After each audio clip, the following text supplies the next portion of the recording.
Hello friends, this is RP Dayavan. Welcome back once again on your YouTube channel RP Study 2020.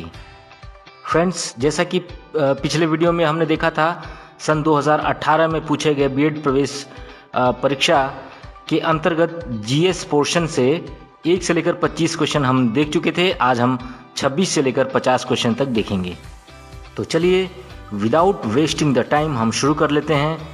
Question number 26 हमसे कहता है, सतत विकास लक्ष्यों को हासिल करने हेतु संयुक्त राष्ट्र द्वारा कौन सी अवधि निर्धारित की गई है? तो इसका जो राइट आंसर हो जाएगा वो हो जाएगा 2016 से लेकर 2030 तक। क्वेश्चन नंबर 27 में हमसे पूछा गया था कि कैलाश सत्यार्थी किस से संबंधित है? तो इसका जो राइट आंसर हो जाएगा वो हो जाएगा बचपन बचाओ आंदोलन। जी हाँ, यहाँ ध्यान देने वाली बात यह है कि सन 2014 में इन्हें नोबेल प्राइज़ के अंतर्गत शांति का नोबेल प्राइज़ दिया गया और इसे संयुक्त रूप से दिया गया। पाकिस्तान की एक महिला थी जिनका नाम था मलाला यूसुफज़ई, उनके साथ इनको नोबेल प्राइज़ दिया गया सन 2014 में। क्वेश्चन नंबर 28 में हमसे पूछा गया था कि सन 2016 में किसने भारत का अंतिम रेल बजट पृथक रूप से प्रस्तुत किया था? तो इसका जो राइट आंसर हो जाएगा वो हो जाएगा श्री सुरेश प्रभु जी ने अंतिम बार पृथक रेलवे बजट प्रस्तुत किया था सन 2016 के अंतर्गत। क्वेश्चन नंबर 29 में हमसे पूछा गया था कि भारत के राष्ट्रपति बनने से पूर्व श्री रामनाथ कोविंद कहाँ के राज्यपाल थे? तो इसका जो राइट आंसर हो जाएगा वो हो जाएगा वो बिहार राज्य के राज्यपाल थे भारत के राष्ट्रपति बनने से पूर्व। क्वेश्चन नंबर 30 में हमसे पूछा गया था कि फ्रांसीसी क्रांति का सही नारा क्या है? उसमें हमको 4 ऑप्शन दिए गए थे। तो जो राइट ऑप्शन था वो था स्वतंत्रता, समानता एवं भ्रातृत्व। क्वेश्चन नंबर 31 हमसे कहता है कि रियो पैरा ओलंपिक 2016 में निम्न में से किस खिलाड़ी ने ऊंची कूद में स्वर्ण पदक जीता था? तो फ्रेंड्स, यहाँ ध्यान दें कि ये करंट अफेयर का क्वेश्चन है और ये उस समय के करंट अफेयर्स के अंतर्गत पूछा गया था। तो आप अभी फ़िलहाल इस समय के करंट अफेयर्स पढ़ते रहें और ज्ञान अर्जित करते रहें। चलिए हम बढ़ते हैं आगे। तो फ्रेंड्स, इसका जो राइट आंसर हो जाएगा वो हो जाएगा मारियप्पन थंगावेलु। जी हाँ, मारियप्पन थंगावेलु सन 2016 के रियो पैरा ओलंपिक में ऊंची कूद में इन्होंने स्वर्ण पदक जीता था। क्वेश्चन नंबर 32 में हमसे पूछा गया था न्यायमूर्ति दलवीर भंडारी किस लिए चर्चा में रहे? क्योंकि वह, अब ढेर सारे 4 ऑप्शन दिए गए थे। तो इसका जो राइट आंसर हो जाएगा वो हो जाएगा क्योंकि वह इंटरनेशनल कोर्ट ऑफ जस्टिस में दोबारा चुने गए हैं, इसलिए वो चर्चा में रहे। चलिए बात कर लेते हैं क्वेश्चन नंबर 33 की, जो हमसे कह रहा था कि भारत में सबसे पुराना ग्रंथ किसे माना जाता है? तो इसका जो राइट आंसर हो जाएगा वो हो जाएगा ऋग्वेद को हम भारत का सबसे पुराना ग्रंथ मानते हैं। क्वेश्चन नंबर 34 में हमसे पूछा गया था कि किसी प्राणी की ज्ञानेंद्रियां उसकी सहायता करती हैं। तो इसका जो राइट आंसर हो जाएगा वो हो जाएगा उद्दीपक के प्रति अभिक्रिया करने में किसी भी प्राणी की ज्ञानेंद्रियां उसकी सहायता करती हैं। क्वेश्चन नंबर 35 में हमसे पूछा गया था डैश डैश को भारत में हरित क्रांति के जनक के रूप में जाना जाता है। तो इसका जो राइट आंसर होगा वो हो जाएगा एस स्वामीनाथन। जी हाँ, एस स्वामीनाथन को भारत में हरित क्रांति के जनक के रूप में जाना जाता है।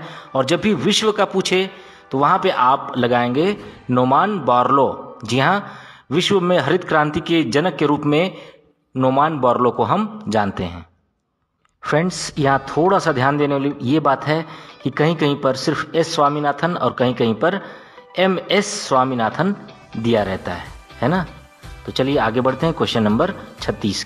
क्वेश्चन नंबर 36 में पूछा गया था कि फरवरी 2018 में जस्टिन ट्रूडो भारत की यात्रा पर आए थे, वो किस देश के प्रधानमंत्री थे? जी हाँ, ये उस समय के करंट का क्वेश्चन तो इसका जो राइट आंसर हो जाएगा वो कनाडा देश के प्रधानमंत्री थे, अभी भी वो हैं, जस्टिन ट्रूडियो।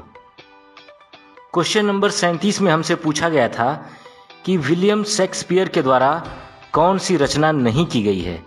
आपके 4 ऑप्शन थे, तो इसका जो राइट ऑप्शन था उस समय वो हो जाएगा आर्म्स एंड द मैन। जी हाँ, आर्म्स एंड द मैन ये रचना विलियम शेक्सपियर की नहीं है। क्वेश्चन नंबर 38 में हमसे पूछा गया था राष्ट्रीय प्रतिरक्षा संस्थान स्थित है। जी हाँ, राष्ट्रीय प्रतिरक्षा संस्थान कहाँ स्थित है? तो इसका जो राइट आंसर हो जाएगा वो हो जाएगा दिल्ली में। जी हाँ, दिल्ली में स्थित है राष्ट्रीय प्रतिरक्षा संस्थान। क्वेश्चन नंबर 39 में हमसे पूछा गया था कि सन 2020 में ओलंपिक खेल कहाँ आयोजित किया जाएगा। जी हाँ, ये भी उस समय के करंट अफेयर्स से था, तो इसका मैं आंसर आपको बता देता हूँ। इसका राइट आंसर जो माना गया था वो था टोक्यो, जापान के अंतर्गत ये आयोजित होना था, लेकिन वो हो नहीं पाया। फिर सन 2021 में इसे आयोजित किया गया। तो आप ये काम कर सकते हैं कि आगामी जो ओलंपिक होने वाला है वो कहाँ होना है, ये आप ज़रूर याद रखें। तो मैं बता देता हूँ, आगामी 2024 में जो ओलंपिक होने वाला है वो होगा पेरिस देश में। जी हाँ, पेरिस में। क्षमा प्रार्थी हूँ, पेरिस एक कैपिटल है जो कि फ्रांस की है ना। फ्रांस की राजधानी पेरिस में 2024 का ओलंपिक आयोजित होना है। क्वेश्चन नंबर 40 में हमसे पूछा गया था कि निम्नलिखित बीमारियों को हमें सुमेलित करना था कि किन किन चीज़ों से ये बीमारियां होती हैं। सबसे आगे दिया था रिंगवॉर्म, फिर दूसरे नंबर पर था मलेरिया, तीसरे पे कॉलेरा और चौथे पे था एनीमिया। तो इस प्रश्न का जो राइट आंसर हो जाएगा वो हो जाएगा, सबसे पहले देखते हैं रिंगवॉर्म। रिंगवॉर्म होता है फंगस के चलते।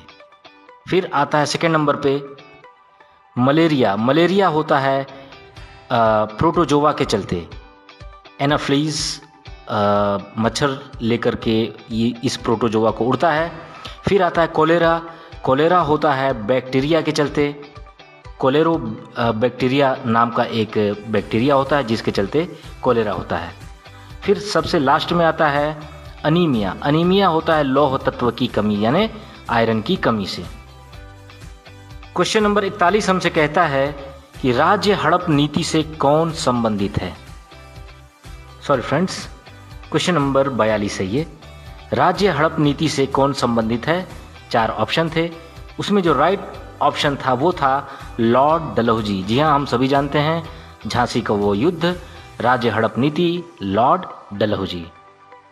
बात करें अगले क्वेश्चन की, तो उसमें हमसे पूछा गया था कि निम्नलिखित में से कौन सा इनपुट डिवाइस नहीं है। आपके ऑप्शंस 4 थे और उनमें ऑप्शन थे जैसे कि मॉडेम, हार्ड डिस्क, कीबोर्ड और एक था प्रिंटर। तो इसका जो राइट आंसर हो जाएगा वो हो जाएगा प्रिंटर हमारा इनपुट डिवाइस नहीं है।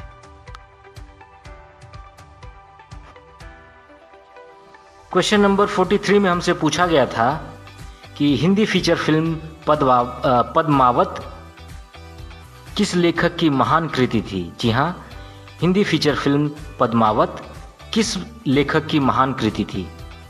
तो इसका जो राइट आंसर हो जाएगा वो हो जाएगा मलिक मोहम्मद जायसी के द्वारा रचित पद्मावत संकलन है। क्वेश्चन नंबर 44 में हमसे पूछा गया था कि गुजरात के सोमनाथ मंदिर पर किसके द्वारा आक्रमण किए गए थे। तो इसका जो राइट ऑप्शन हो जाएगा वो हो जाएगा महमूद गजनबी के द्वारा गुजरात के सोमनाथ मंदिर पर आक्रमण किए गए थे। चलिए बात कर लेते हैं क्वेश्चन नंबर 45 की, जिसमें हमसे पूछा गया था कि सांख्य दर्शन के प्रतिपादक के रूप में हम किसे जानते हैं। जी हाँ, सांख्य दर्शन के प्रतिपादक के रूप में हम किसे जानते हैं। तो इसका जो राइट आंसर हो जाएगा वो हो जाएगा कपिल मुनि। जी हाँ, कपिल मुनि को हम सांख्य दर्शन के प्रतिपादक के रूप में जानते हैं। यदि बात करें कि योग दर्शन किसका है तो वो हो जाएगा पतंजलि। यदि आपसे पूछे कि न्याय दर्शन किसका है तो वो हो जाएगा गौतम। तो आई थिंक आप समझ पा रहे होंगे। ये गौतम ऋषि हैं, ठीक है। पतंजलि भी एक ऋषि थे। क्वेश्चन नंबर 46 में हमसे पूछा गया था कि poverty and un British rule in India के लेखक कौन हैं। तो poverty and un British rule in India के जो लेखक हैं वो हो जाएंगे दादा भाई नौरोजी। क्वेश्चन नंबर 47 में हमसे पूछा गया था कि सरस्वती हिंदी पत्रिका के संपादक कर्ता कौन थे। जी हाँ, सरस्वती हिंदी पत्रिका के संपादक कर्ता कौन थे।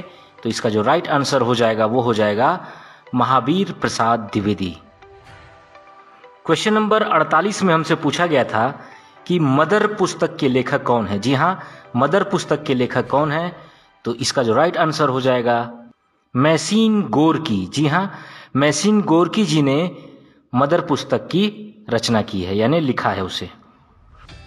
क्वेश्चन नंबर 49 में हमसे पूछा गया था कि good and service tax Bharat में कब लागू किया गया था, यानी जीएसटी भारत में कब लागू किया गया था।